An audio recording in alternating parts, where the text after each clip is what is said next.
হাই friends, এইফালে ৰাতিপুৱা আমি চব ওলাই ল'লোঁ। মানে আমি এতিয়া লাহেকৈ মামাহঁতৰ ঘৰলৈ যাম। এতিয়া মাহঁতি ওলাই ল'লে, ৰ'ব দেই দেখাই আছোঁ। এইফালে মাহঁতি ওলাই ল'লে, আমি 3টা বজাতে ওলাই মেলি ৰেডি হৈ গ'লোঁ। এতিয়া পাপাও লাহেকৈ ওলাই আছে, আমি যাম আৰু লাহেকৈ। যাওক পিন্ধিলে। নমস্কাৰ জনাই সকলোকে মোৰ চেনেলৰ নতুন এটা ভিডিঅ'লৈ স্বাগতম জনাইছোঁ। আজি ৰাতিপুৱাই মাহঁতৰ ঘৰলৈ যাবলৈ বুলি ওলাইছোঁ। ইমান আন্ধাৰতে ওলাইছোঁ দেখিছেনে বাৰু? ইমান আন্ধাৰতে ওলোৱা কাৰণটো কি জানে? কাৰণ আমি ঘৰতে গাড়ী থাকিও বাইকত যাবলগীয়া হৈছে। কাৰণ গাড়ীখন স্কুল ডিউটি মাৰি আছে, যিহেতু স্কুল বন্ধ হোৱা নাই। বন্ধ আছে, আজি আৰু কাইলৈ বন্ধ নাই, তাৰপিছত বহুত কেইদিন বন্ধ হৈ আছে। কিন্তু আমি আকৌ যাব লাগিব আজিহে। এতিয়া এয়া 5টা বজাই নাই, 5টা বাজিবলৈ আৰু 15 মিনিট আছেই। মই 3টা 20তে উঠিলোঁ। তাৰপিছত ঘৰৰ কামখিনি কৰি মেলি এতিয়া ওলাই মেলিয়ে যাবলৈ লৈছোঁ। এতিয়া যাওঁ আৰু ঘৰলৈ গৈ আছোঁ, বিশেষ এটা কাৰণতহে গৈ আছোঁ বাৰু। 6-7 মাহমানৰ পিছত গৈ আছোঁ।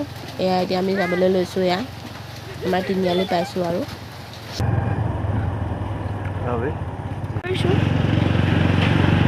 এতিয়া আমি পাই গ'লোহি এইফালে সোণাৰী টাউন। এয়া টাউনত অকণো দোকান বজাৰবিলাক খোলাই নাই বাৰু। এয়া গৈ আছোঁ আৰু এনেকৈ অলপ ঠাণ্ডা ভাৱ এটা আহিছে, হ'লেও মাজে মাজে কুঁৱলী অলপ পৰিছে আৰু মাজে মাজে কুঁৱলী নাই পৰা। এয়া গৈ আছোঁ আৰু লাহে ধীৰে।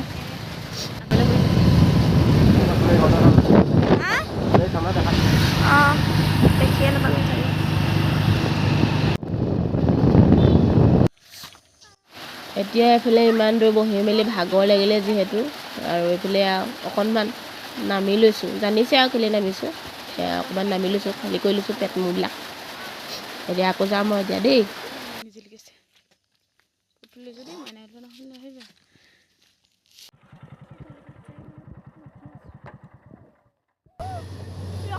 এতিয়া এইফালে আমি আহি পাই গ'লোহি শিমলুগুৰিত। এইফালে এটা ট্ৰেইন আহিছে মানে। এতিয়া আমি যাওঁ আৰু লাহেকৈ। যিহেতু সময় বেছি হোৱা নাই, সেইবাবে দোকানবিলাক খোলা নাই। নাজিৰাতে এইফালে মিঠাই দোকান এখন খোলা পালোঁ, তাতে মিঠাই লৈ ল'লোঁ। এতিয়া আমি আহি পালোঁহি ঘৰত আহি মই মানে অবাক হৈ গৈছোঁ আৰু। 6-7 মাহমানৰ পিছত আহিছোঁ, বেছি দিন হোৱা নাই ধৰি লওক। কিন্তু এতিয়া আগফালেও চাব নোৱাৰি ঘৰ, পাছফালেও চাব নোৱাৰি ঘৰ। ৰাস্তাটো কিবা আগতে বহল আছিলে, এতিয়া কিবা ঠেক লাগিছে।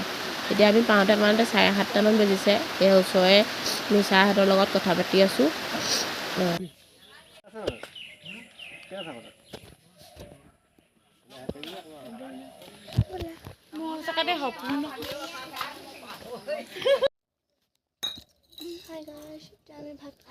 এইফালে এতিয়া আমি গোটেইকেইটা ভাত খাবলৈ লৈছোঁ দেই। এতিয়া আমি আহিলোঁ আমাৰ ঘৰৰ কাষতে থকা দাদাহঁতৰ ঘৰৰ ছোৱালীজনী চাবলৈ বুলি। ছোৱালীজনী জন্ম হোৱা 2 মাহমান হৈছে। মই যিহেতু নাই দেখা, তাইক এবাৰ চাবলৈ আহিলোঁ। এয়া দেখিছেনে, এবাৰ কণমানি ছোৱালীজনী দেখিবলৈ কেনেকুৱা লাগিছে ক'ব দেই। ইমান মৰম লগা চাওকচোন।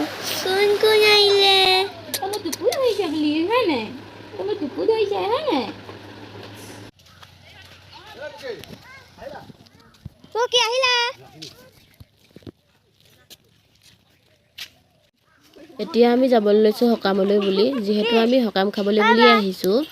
মানে মোৰ মাৰ ককায়েক এজন ঢুকাইছিলে, তেওঁ আজি সকাম। এইফালে মানুহজন, মই আৰু বাবু, আৰু মই যে কৈছিলোঁ ভাইটিয়ে ছোৱালী আনিলে বুলি, এইফালে ভাই বোৱাৰী আৰু বেটি, আমি গোটেইকেইটা খোজকাঢ়ি গৈ আছোঁ। ওচৰতে, বেছি দূৰ নহয়।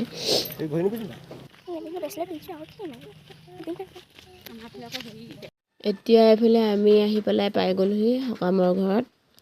সকলো বহি আছে একেলগে, তাকে ভাল বেয়া কথা পাতি আছোঁ। মোবাইল দেখি চব পলাইছে, মানে লুকাইছে মোৰবোৰ।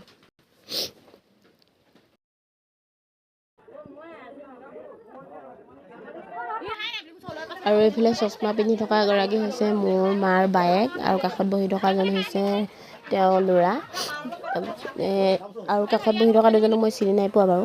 এইফালে মানুহজন, সকলোৱে বহি ভাল বেয়া কিবা কথা পাতি আছোঁ। এইফালে চাওঁতে সকামৰ বিদায় দিবলৈ হৈ গ'ল। এইফালে গৃহস্থই ভকতক বিদায় দি আছে। আমিও এইডোখৰতে ৰৈ পেলাই চাই আছোঁ, কাৰণ আমিও যাওঁগৈ, তেওঁলোকক কৈ থৈ যাওঁ বুলি ৰৈ আছোঁ আৰু।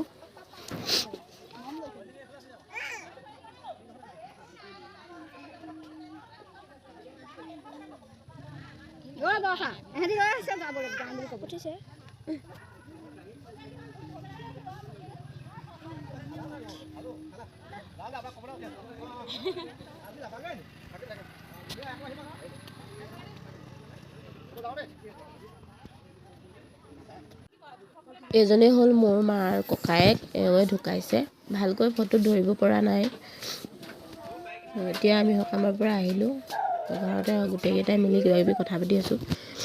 আজিলৈ ভিডিঅ'টো ইমানেই আছিলে। যদি চাই ভাল পালে ভিডিঅ'টোত এটা লাইক কৰিব আৰু কেনে পালে কমেণ্ট এটা কৰি জনাই দিব। নতুনকৈ যদি আহিছে মোৰ চেনেলটো ছাবস্ক্ৰাইব কৰিবলৈ নাপাহৰিব আৰু মোৰ মাতটো ইগন'ৰ কৰিব দেই। জানিছেই নহয় মাতটো শুনি পেলাই চৰ্দি লাগি আছে, মাতটো বহুত বেয়া, সেইবাবে মাজে মাজে হেঁহু টানি থাকিবলগীয়া হৈছে। Bye bye.